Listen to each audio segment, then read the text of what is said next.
Okay, so before we move forward, I do want to touch base on when we ended on class on,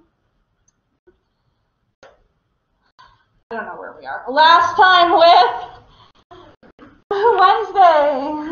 We ended on class Monday with. So remember with our mentee, we had a question that was asking, what would a diploid cell look like if, right? And so here is that again.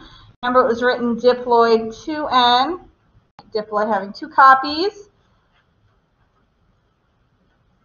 Right, so diploid 2N, right, and that diploid 2N at a total of 6. Okay. So the actual question we had, right, told us this. Right, we came to the conclusion it was this one. And remember, we knew it was this one because this had 1, 2, 3 chromosomes. Excuse me. 3 chromosomes, right? So 3 is half of 6, so we knew we were at that second stage of meiosis, heading toward the haploid.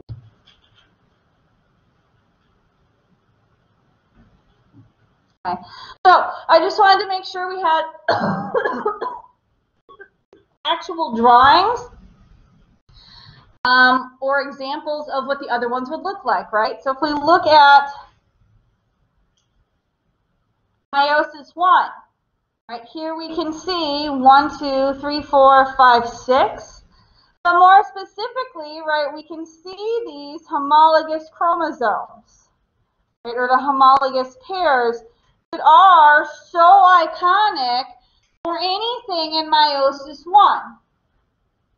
So remember, if we see homologous pairing occurring, we know that this is something meiosis 1. This is a really key feature to us.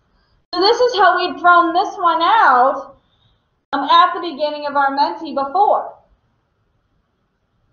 And here we have mitosis. And remember, the key with mitosis is our goal is that sameness. Right? So we need everything in every cell.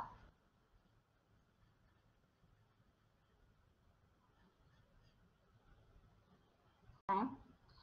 So everything means 6. We need all 6 chromosomes.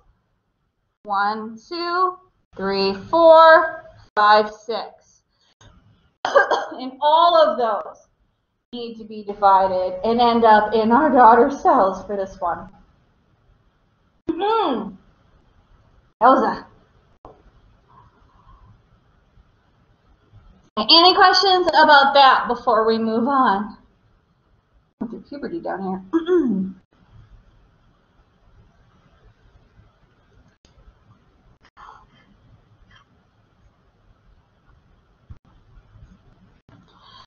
Okay, the very last thing I'm going to talk about is what this actually looks like when we're making gametes. So we finished our in-class activity. Hopefully you all turned that in. Okay. And the goal then was making those haploid 4 daughter cells. Okay. And theoretically, those 4 daughter cells we made at the end of telophase 2 are going to make our gametes. So remember, when we say gametes, we mean sex cells, right? AKA the egg or the sperm, depending if we're talking about male and female sex cells.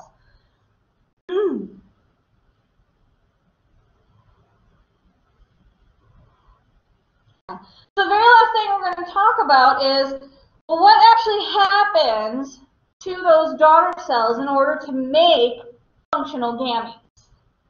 The ones that are going to do their job and actually be successful in performing sexual reproduction.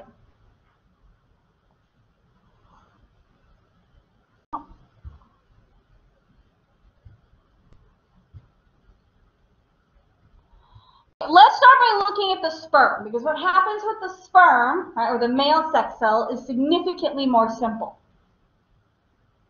Okay. Fundamentally, okay, as we look at the sperm, so what we see here at the bottom is more or less the 4 daughter cells that you ended up with at the end of your in-class activity. Man,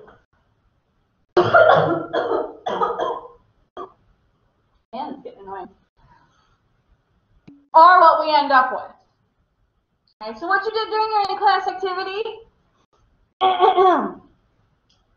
basically creates more sperm. Easy peasy, lemon squeezy. Okay, there's just one small thing that happens after the fact. As we look down here and we make actual sperm out of ourselves. And the key feature here that occurs is our sperm are going places. Right? They have all the action, okay, and the sexual reproduction. They need to move actively to their final destination, being the egg cell. Right?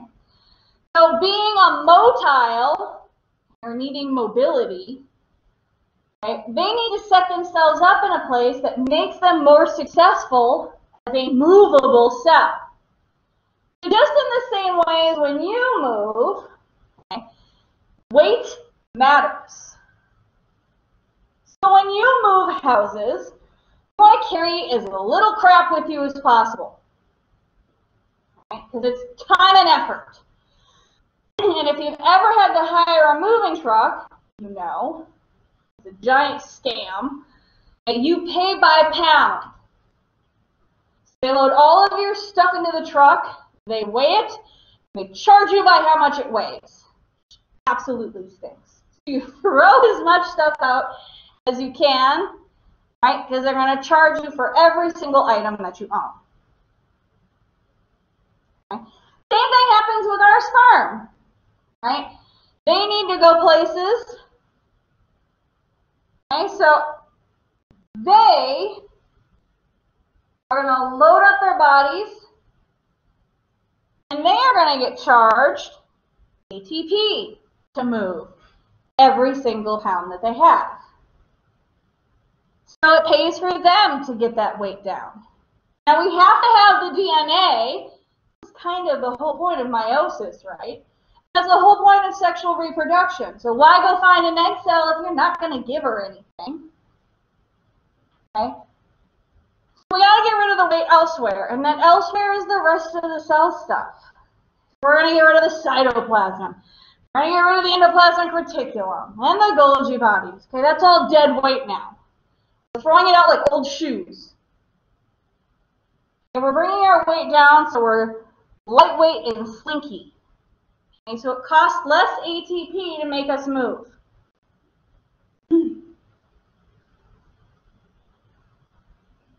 So all of meiosis stays the same. We still have the same 4 daughter cells. Okay? We just pretty much don't have anything besides mitochondria to keep us going. Like making that ATP to move our little booties.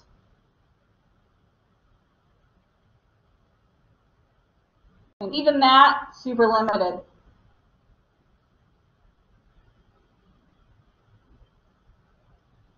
It dissolves off with our little tails.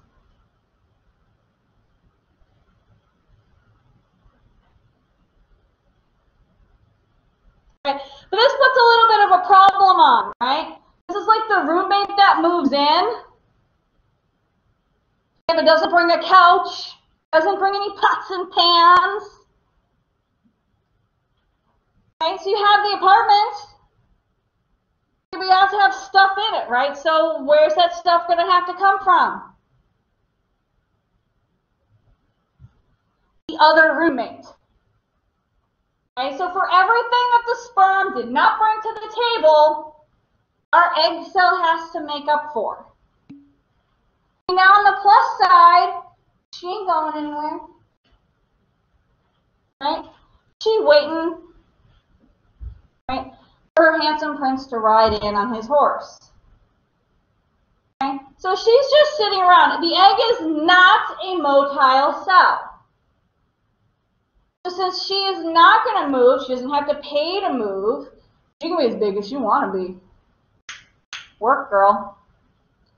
All right, so as we look at the egg, if we look at the final egg, she's big. So we see the end game here is making up for everything that sperm roommate is not going to bring to the table. We still have our haploid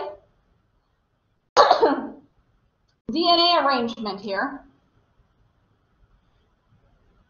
Okay, all of the extra stuff is the cytoplasm and the Golgi bodies, right? We have to have all of the couches and all of the pots and pans, right? The sperm is moving into a fully furnished apartment. So how do we get there is the key. So let's look up here. So at the end of meiosis 1, so at telophase 1, we're inside our cell. We have our 2 nuclear envelopes. Blah, blah. Here we have our DNA. Okay. The DNA we're going to kind of ignore for once. Okay. All of the DNA stuff is happening exactly like you did in your in-class activity. All of that is correct and exactly the same. The only thing we're changing here, let's see, I think I was using this, is normally we think about cytokinesis as being equal. And that's the way it was with our sperm, and that's the way it was in our in-class activity, right? We get 2 equally split daughter cells. Well, that's not the game when we're making eggs. Randomly, our cytokinesis is going to be very unbalanced. Okay, so you see I haven't messed with the DNA at all. I haven't messed with the nuclear envelopes at all. The only thing I've messed with is all the other stuff in the cell, the stuff we've ignored the last couple weeks. Okay, so one cell, in this case randomly, the one on the left, okay, in addition to whatever happened in meiosis, is going to get the lion's share of the cytoplasm and mitochondria and the Golgi bodies and the endoplasmic reticulum and the ribosomes and all of those things that cells need. Our little guy on the right here, that's too bad. Sacrificial tribute. It still has all of its regular DNA content. We haven't messed with that. But that's pretty much all she gets. We salute her.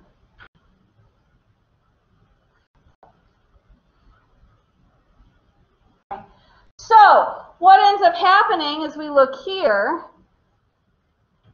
is we get one cell that has all of the regular DNA stuff that would happen at the end of telophase 2, or at telophase 1, sorry. And then she's chubby, right? Because she got the lion's share of all that cellular stuff.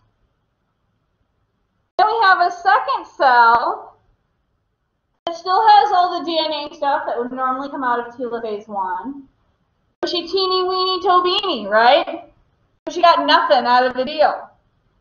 And you can't survive as a cell with nothing. She's not going to be a useful egg cell. She doesn't have a furnished apartment. So she gets reabsorbed. Right, remember, cells are efficient. No use in wasting it. Right, so goodbye. Okay, so far? And now, the cell that has survived, our chonky cell, is going to continue on in meiosis 2. Okay, just like we did in our in-class activity. Okay, just only with one cell instead of 2. All right, she's going to get down to telophase 2. And the same thing is going to happen. Okay, we're going to get up here. Okay, we'll just have half the amount of stuff in our nuclear envelope, just like always. Okay, but the big difference here, just like before, is one cell is going to get most or the lion's share of all the cytoplasm and the mitochondria and the ribosomes and all of that business. Right? And the other one is going to get diddly doodly. So as we look, right, once again, we have one big chonker who's now ended up with pretty much 3 cells worth of cytoplasm and all of the extra. And again, one little teeny weeny. It still has its normal amount of DNA in it, right? Because we have a nuclear envelope in here. But that's pretty much all she gets. So once again, still long tribute.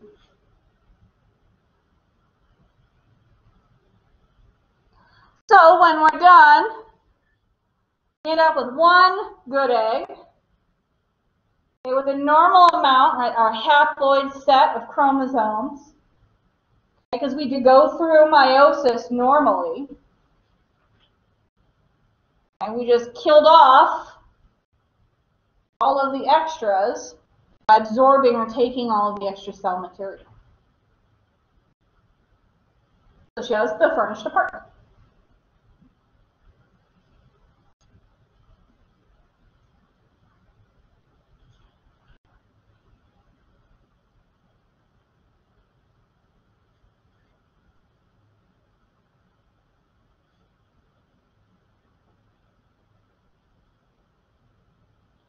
Any questions about what we've done here with our gametes? How to make sperm or how to make eggs? So keep in mind, the big thing here is we haven't changed anything about what we did in our in-class activity, right? That was all focused on the DNA process, what's going in these nuclear envelopes. The only thing we're changing here is what is the process of cytokinesis? So how are we splitting the cytoplasm around the nuclear envelope? That's changing.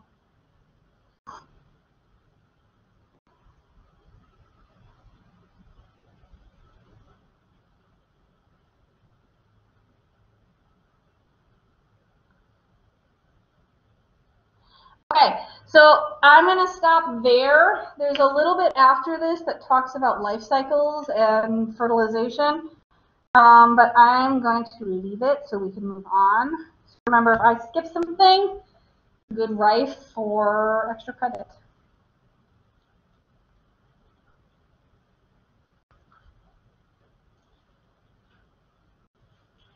Oh,